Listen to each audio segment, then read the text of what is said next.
குத்புதீன் ஐபக், சம்சுதீன் இல்துமிஸ், கியாசுதீன் பால்பன் இவங்க 3 பேரும் இவம்சத்தைச் சேர்ந்த மாபெரும் சுல்தான்கள்னு சொல்கிறாங்க.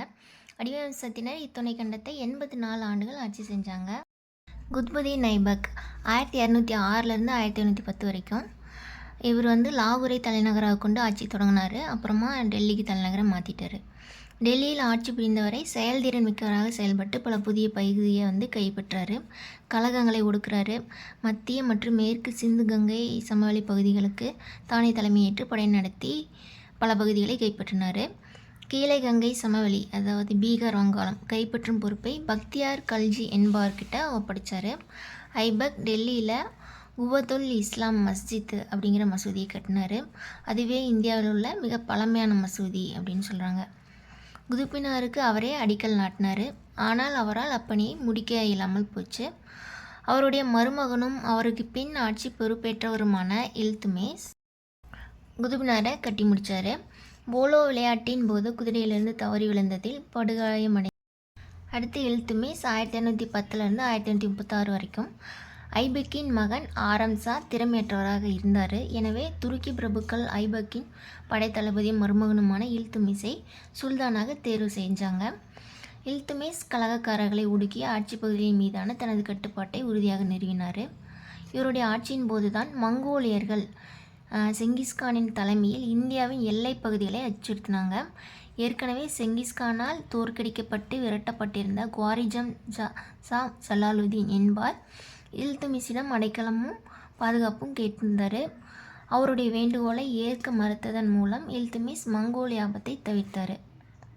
மங்கோலியர்கள் தாக்குதல் மேற்கொண்டால் அதை எதிர்கொள்வதற்காக துருக்கி பிரபுக்கள் 40 பேரை கொண்ட ஒரு குழுவை உருவாக்கினார். அக்குழு சகல்கானி அல்லது நாற்பதின்மர் அப்படின்னு அறியப்படுது. இல்துமிஸ் தனது படைகளில் பணியாற்றியோருக்கு இக்தாக்களை, அதாவது நிலங்கள், அதை வழங்குறாரு.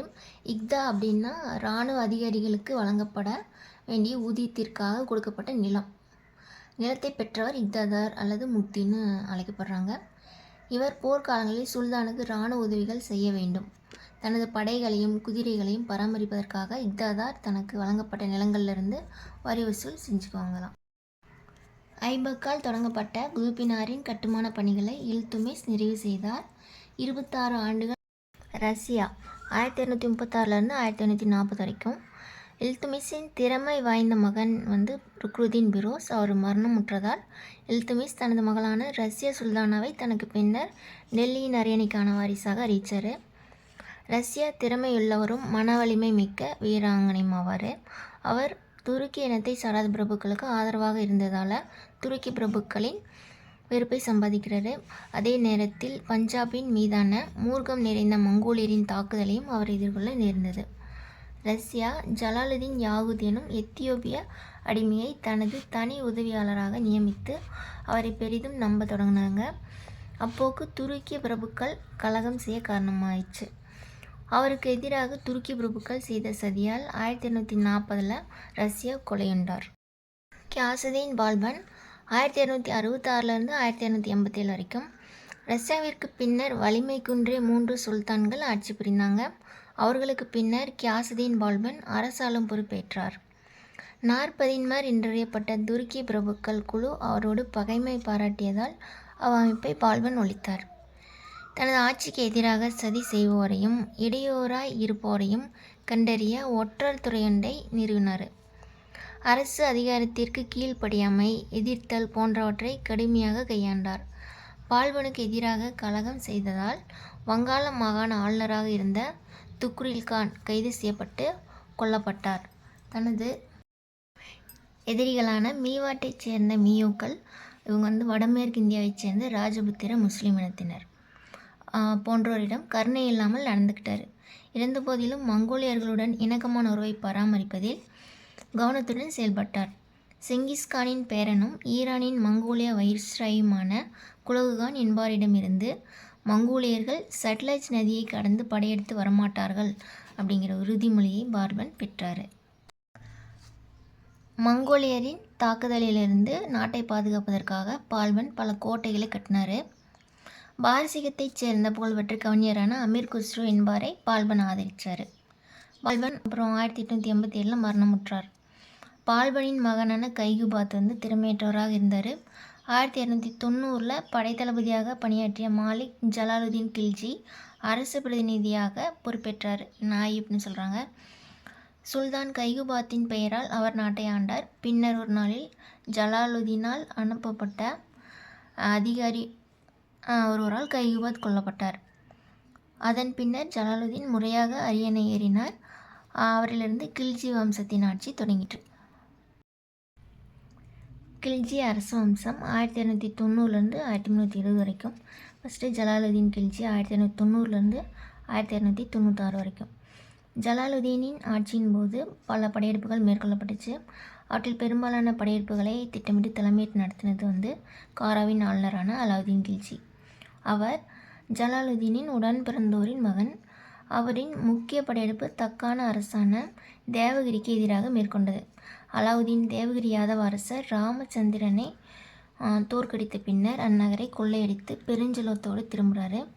அச்செல்வத்தை முக்கியமான பிரபுக்களுக்கும் படைத்தளபதிகளுக்கும் கையூட்டாக கொடுத்து அவர்களை தன் பக்கம் ஈர்க்கிறாரு.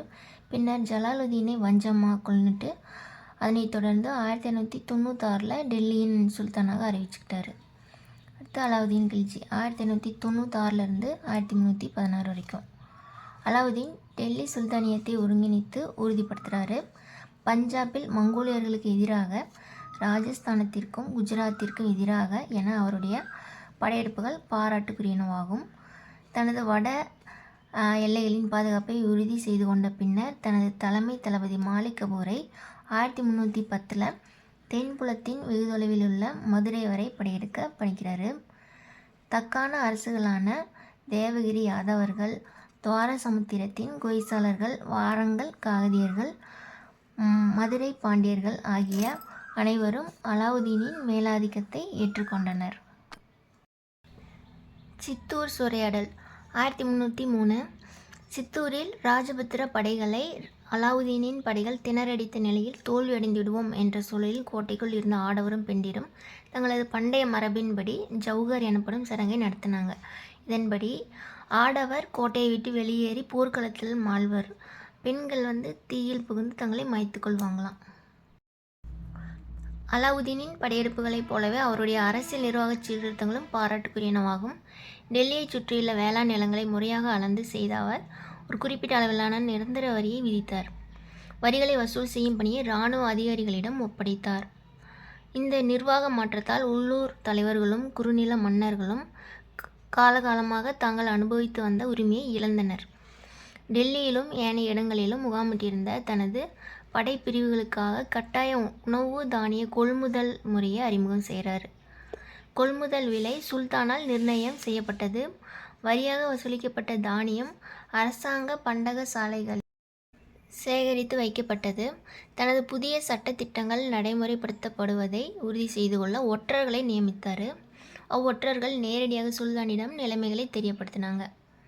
அலாவுதீன் 1316 இயற்கை எய்தினார். அவருடைய வழித்தோன்றல்கள் அதிகாரத்தை தக்க வைத்து கொள்வதில் தோல்வியுற்றதால் கியாசுதீன் துக்ளக் என்பவர் அதிகாரத்தை கைப்பற்றி துக்ளக் அரசு வம்ச ஆட்சிக்கு அடிக்கல் நாட்டினார். துக்ளக் அரசு வம்சம் 1320 1414 வரைக்கும். ஃபஸ்ட்டு கியாசுதீன் துக்ளக், இவர் வந்து 1320 1324 வரைக்கும். அலாவுதீன் கில்ஜியின் இறப்பை தொடர்ந்து ஏற்பட்ட அரசியல் குழப்பத்தின் காரணமாக டெல்லி சுல்தானியம் பல பகுதிகளை இழக்க நேரிட்டது. அவற்றை மீட்பதே கியாசுதீனுக்கு பெரும்பணியாக அமைந்தது. கியாசுதீன் துக்ளக் தனது மகன் ஜூனா கானை வாரங்கலுக்கு எதிராக போரிட அனுப்பி வைத்தார். ஜூனா கான் வாரங்கல் அரசர் பிரதாபருத்ரனை வெற்றி கொண்டு கொள்ளையடித்த பெருஞ்செல்வத்தோடு ஊர் திரும்புகிறார். இச்செல்வத்தை கொண்டே கியாசுதீன் துக்ளக் வந்து டெல்லிக்கு அருகே துக்ளகாபாத் அப்படிங்கிற நகரை நிர்மாணம் செய்ய அடிக்கல் நாட்டினார். இருந்தபோதிலும் அலாவுதீன் தனது மாமனாரை வஞ்சமாக கொண்டது போலவே ஜூனா கானும் தனது தந்தையை கொன்று ஆட்சியை கைப்பற்றியதாக சொல்லப்படுது. ஜூனா கான் முகமது பின் துக்ளக் எனும் பெயரோடு 1325 அரியணை ஏறுறாரு. அடுத்தது முகமது பின் துக்ளக் 1325 1351 வரைக்கும். முகமது பின் துக்ளக் மிகவும் கற்றறிந்த மனிதர். ஆனாலும் அவர் கடுமையானவராக இருந்தார். அலாவுதீன் நாடுகளை கைப்பற்றினார், கொள்ளையடித்தார். அவ்வரச குடும்பங்கள் தன்னை சார்ந்திருக்குமாறு செய்தார். அதற்கு நேர்மாறாக முகமது பின் துக்ளக் இத்துணை கண்டம் முழுவதையும் தனது நாடாக மாற்ற கனவு கண்டார். தனது இறையாண்மையை விரிவு செய்வதற்கு வசதியாக தனது தலைநகரை டெல்லியிலிருந்து நாட்டின் மையப்பகுதியிலிருந்து தேவகிரிக்கு மாற்றினார். தேவகிரியின் பெயரையும் தௌலதாபாத் அப்படின்னு மாற்றினார். தனது திட்டம் தவறானது அப்படின்னு முகமது பின் துக்ளக் உணர்ந்ததால் மீண்டும் டெல்லிக்கு திரும்புமாறு அனைவருக்கும் ஆணையிட்டார். சுல்தான் டெல்லி திரும்பிய மொராக்கோ நாட்டு பயணியான இபன் பதூதா டெல்லியை அடைந்தபோது அது காலியாக கைவிடப்பட்டதாக, ஆனால் குறைந்தளவு மக்களுடன் இருந்தது அப்படின்னு குறிப்பிட்டிருக்காரு. அலாவுதீன் நிலவரியை தானியமாக வசூல் செய்யும் முறையை பின்பற்றினார்.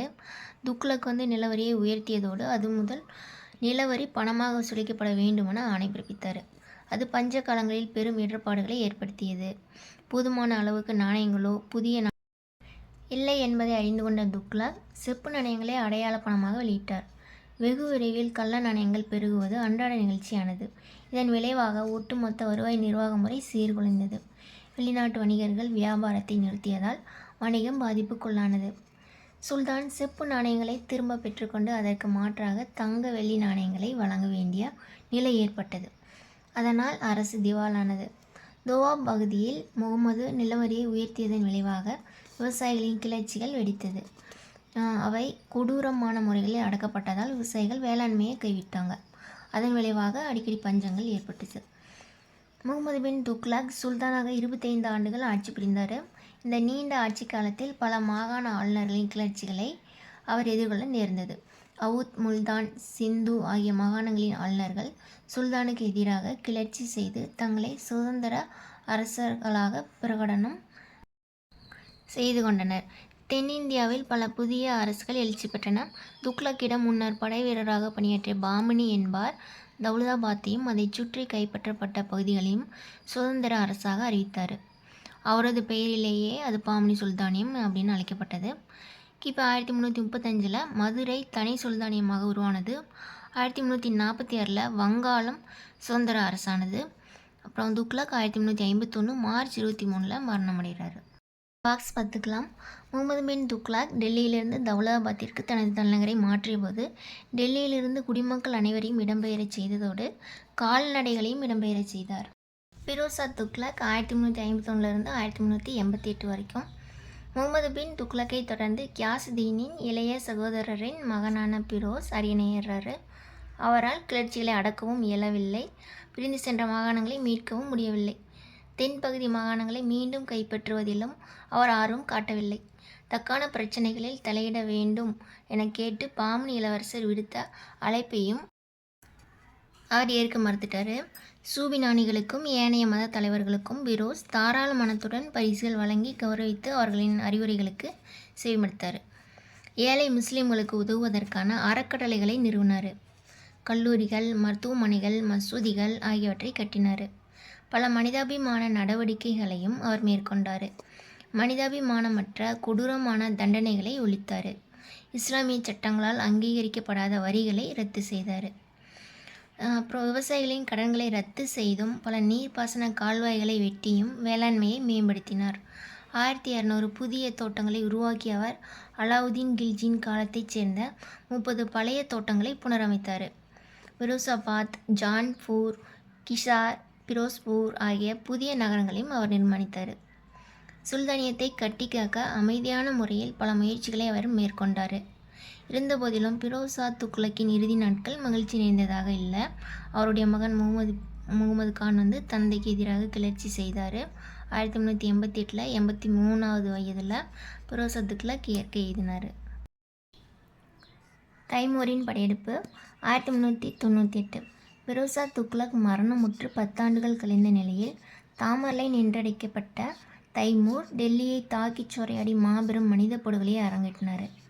மத்திய ஆசியாவில் சாமர்கண்ட் மற்றும் அதை சுற்றியுள்ள பகுதிகளை ஆட்சி செய்த தைமூர் வட இந்தியாவிற்கு மேற்கில் சில இடங்களை கைப்பற்றினார்.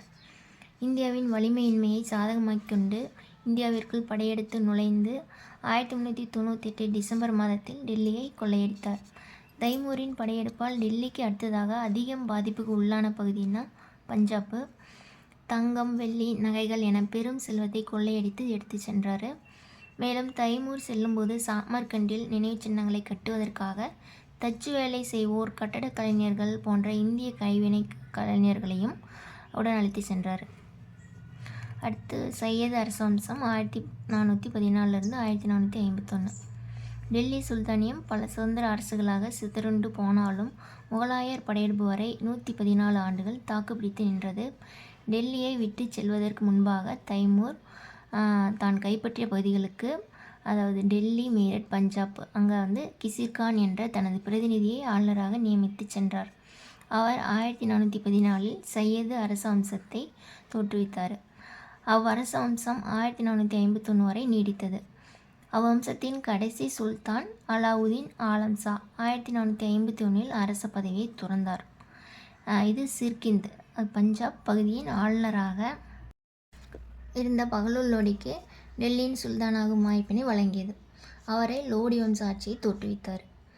அடுத்து லோடி அரச வம்சம் 1451 1526 வரைக்கும். 1889 பஹ்லூல் லோடியை தொடர்ந்து அவரது மகன் சிக்கந்தர் லோடி சுல்தானாக பொறுப்பேற்றார். அவர் கலைகளையும் கல்வியையும் ஆதரித்தார். ஆக்ரா நகரை நிர்மாணித்தவர் அந்நகரை தலைநகர் ஆக்கினார். அவர் 1517 மரணமுற்றதை தொடர்ந்து அவருடைய மகன் இப்ராஹிம் லோடி அரச பதவியேற்றார்.